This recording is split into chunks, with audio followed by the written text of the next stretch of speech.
இஸ்லாம் சமத்துவத்தை வலியுறுத்தக்கூடிய ஒரு மதம். அந்த மதத்திலேயே சையத்து, ஷைக்கு, பதானு, மரக்காயர், லப்பாய், துலுக்கன், பசவந்தான்னு பல ஜாதிகள் இருக்கு. ஒரு தொழிலோ திருமணமோ ஒரு சில முக்கியமான விஷயங்கள்ல இவங்களுக்குள்ளே ஒத்து போக மாட்டாங்க. எல்லோரும் தேவனுடைய பிள்ளைகள் அப்படின்னு இயேசுநாதர் சொல்லியிருக்காரு. ஆனா கிறிஸ்தவத்துல வேளாளர் கிறிஸ்தவர், தலித் கிறிஸ்தவர், நாடர் கிறிஸ்தவர்னு பல ஜாதி. ஜாதிக்குள்ளேயே பல பிரிவுகள் இருக்கு. சிஎஸ்ஏ, லத்தீன், மலபார், சீரோன்னு பல பிரிவுகள். ஒரு வேளாளர் கிறிஸ்தவருக்கும் ஒரு தலித் கிறிஸ்தவருக்கும் ஒரு தொழில ஒரு திருமணமோ ஒரு சில முக்கியமான விஷயங்கள்ல இவங்களும் ஒத்து போக மாட்டாங்க. இந்து மதத்துல ஜாதிகள் ரொம்ப இருக்கு. பிராமணங்க தான் ஜாதிகளை உருவாக்குனாங்கன்னு சொல்லுவாங்க.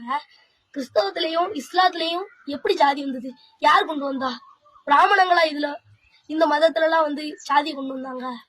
ஜாதி எங்க இருந்தாலும் பிடிங்கி எரியப்பட வேண்டிய கலைகள். ஆனா மனிதநேயத்தை உயிரோட வச்சிருக்கதா ஆன்மீகம் மட்டுமே.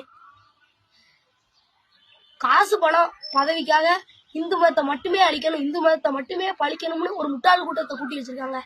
எல்லா மதமுமே அன்பு, ஒற்றுமை, சமத்துவத்தை தான் போதிக்கு.